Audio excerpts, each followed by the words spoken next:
hello to all the visionaries out there. Okay, so ngayon naman I will gonna share to you some things na talagang kailangan dun sa first stage ng business, especially if you want to have a sales. Kailangan talaga ng winning process. So winning process, which is ginagawa natin sa system natin, which is in the G12 system, no? Hindi talaga magiging successful yung pagdi-disciple natin or helping other people if we don't have this kind of process, which is winning, consolidating, and discipling, and of course, sending people. But in today's video, pakikita ko sa inyo bakit napakahalaga na malaman mo din sa business yung stage of winning. Kasi kailangan talaga natin ng winning stage so that we can have a lot of sales. So, of course, not a lot. I mean, you are having a quality sales in your business. Kasi dun yung after natin. So, tutok ka lang. This is our topic for today and I hope it helps you to build your sales in your business.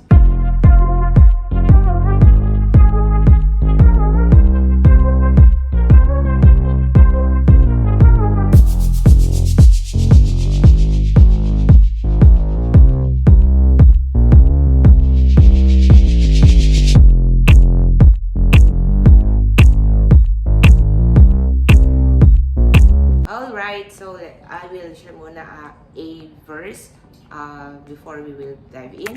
After this, Jesus traveled about from one town and village to another, proclaiming the good news of the kingdom of God. The 12 were with him, and also some women who had been cured of evil spirit and diseases. Mary called Magdalene, from whom 7 demons had come out. Joanna, the wife of Chuza, the manager of Herod's household, Susanna, and many others. These women were helping to support them out of their own means. So, dito, na-bless ako kay Joanna, the wife of Chuza, no, the manager of Herod's household. Talagang, they are willing to support, no, especially the believers, especially the disciples. So, by their own means, yung mga meron sila. So, alam nyo, when you sharing your everything, no, especially when you are sharing with such value and helping through yung talagang totoo, no, nakaka-bless. Kumbaga may impact. Kasi hindi may isusulat si Joanna dito kung walang impact yung ginawa niyang pagtulong. He serve or helping or support with all her means. And so I hope na bless tayo dito sa word na to, and as we have the ability, and also of course I know we have abilities and talents and also gift from God. So if we are helping other people with that kind of gifts, no, alam mo, yun yung may legacy, yun yung may something impact, no, talaga sa buhay ng maraming tao. Okay, let's dive into our video. So dito, pag-uusapan natin how important the winning stage in your business. So, napakahalaga at kailangan mong maintindihan na meron talagang winning stage. Kaya ang kagandahan na nasa sistema tayo ngayon ng discipling or ng Great Commission na pinapagawa ni Lord sa atin. We understand also na yung mga ginagawa nating sistema ay applicable. No, napaka-applicable sa business. So, the winning stage help us, no? Help us the three things. This way can help us build some important ingredients in the business, which is dun sa tinatawag nating sales. Number 1 is builds authentic way. Yan. So when you know how to win the people, especially your ideal client or the people na talagang gusto mong tulungan, you are building in a authentic way. So pag-uusapan natin, yung 5 na yon, magbibuild sila ng authentic way sa business mo. And number 2, again, 3 to, builds relationship. Yan. So, it builds relationship when you are doing these 5 things na ilalagay na, o ituturo ko sa inyo. And then, of course, build trust. So, it build trust.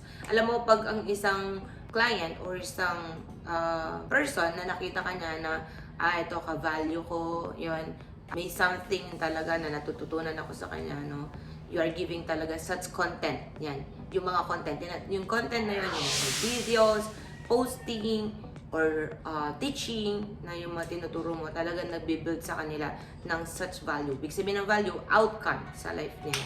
So you are building trust. Okay, so let's dive into our 5 important stage in winning sa business. Number 1 is give them a reason. So give them a reason why they need that, why they need you, and why they need this solution.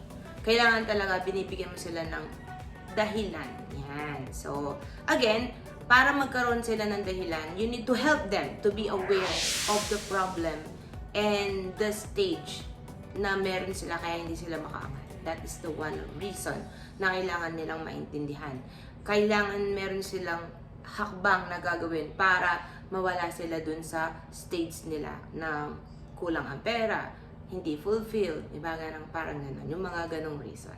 And then number 2 is compliment. Yan. So when we are doing compliment, no, or we compliment the people, siyempre, parang yung tinatawag mo na, okay, ang galing, may ginagawa ka palang ganyan. So you are in sports, you are in vision, you are in the cooking, the relationship or like that. So you are complimenting them. So again, ulitin natin, balik tayo sa tatlong shinare ko kanina. It builds in an authentic way and also builds relationship.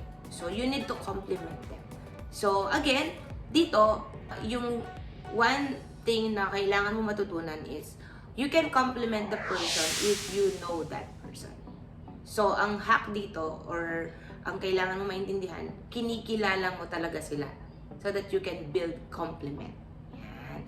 So, pwedeng gawin mo, hindi to wrong, no? I mean, in an authentic way, tinitingnan mo yung mga profile nila or something, timeline nila so that you can build some compliment in their life. Yan. So, ako, when they are posting some nakaka-bless na kunyari, content, no? Na-bless ako. Totoo naman, nakaka-bless talaga.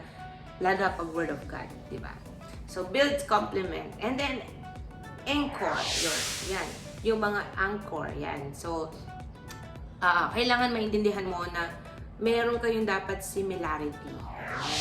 Dapat meron kayong mga ginagawa. So that, kunyari, ako, nasa G12 ka. Sinong pastor mo? Ay, kay Pastor Oriel kayo. Ay, kay Pastor Junel or kay Pastor Rafi Panlilio, gano'n, di ba? So, kailangan meron tayong mga anchor similarity. Or, if you are in another similarity like sports or beauty or something na meron kayong parang magkaugnay kayo dun sa part na yun. So, you are building anchor on that person. Or, may kakilala kayong business person o nakita mo, pinost din niya or sinesearch din niya. So, you can build some anchor on that. Okay? So, number 4 is value. So, what is value that you can give them? When you are winning the people, you are sharing value talaga. Again, ulit, content. And also videos. And also free workshop like that. Or you are making e-book like that. Simple. Na alam mo talaga na makakatulong sa kanya. So, doon, of course, alam mo makakatulong sa kanya at interesado din siya. So, you are sharing value to the person. So, again, kapag talaga sa sales, hindi naman bili ka na ngayon, bibili siya. Hindi ganun talaga. Actually, it's building, again, ulitin ko yung tatlo, authentic way, building relationship, and building trust. Kailangan talaga yung tatlo na yun before talaga siya. Kasi yun yung tinatawag na cold calls. Pero, if you can figure out na yung mga bagay na ito, effective. No? Doon na yung tinatawag nating scalable. Or pwede na tayong gumawa ng mga sales funnel. Kasi meron ka ng mga testimony doon sa mga business mo. But, in this stage, if you are starting out, or if you want a authentic way also, kailangan talaga nag-give ka ng value to the people. So, take note, valuable content, valuable things na pwedeng makatulong sa kanila. And then, number 5 is ask. Yan. So, ako dati, nahihirapan din ako din. Pero, kailangan talaga, meron din siyang part. So, you need to ask, or we call CTA, call to action. So, number 1, you can ask if he wants to be in your email list, or he wants you to send that ebook, like yung tinatawag natin, binibigyan mo siya ng value, or that landing page, or like that. So, o kaya yung website, o kaya gusto niyang ma-learn itong mga to, so you can send it. So may mga ganon, call to action na tinatawag. So you need to ask some questions to that person. Yan. So you can ask, and again, wala namang mawawala. And if you are asking in a authentic way, no, lalo na makakatulong naman sa kanila. Hindi naman sila sigurado aayaw. So you are asking for a action for them. So again, this is 5 things that in the winning stage of your business. So important ito kasi kailangan talaga para ma-win mo sila, you have these 5 ingredients to do in your business. So you give them reason, you compliment them, you anchor or having similarity to one another, and then give value and ask, or we call CPA.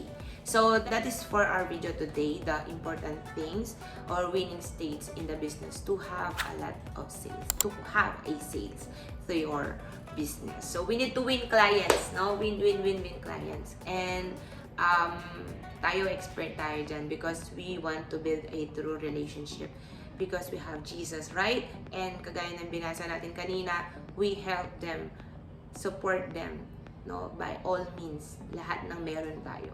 So again, this is Jhem Salcedo. Again, I have a new group, Facebook group, which is private, no? Which I will make a lot of training there. If you are interested, you can join my community, my Facebook group in my community, which is I call G12 Vision.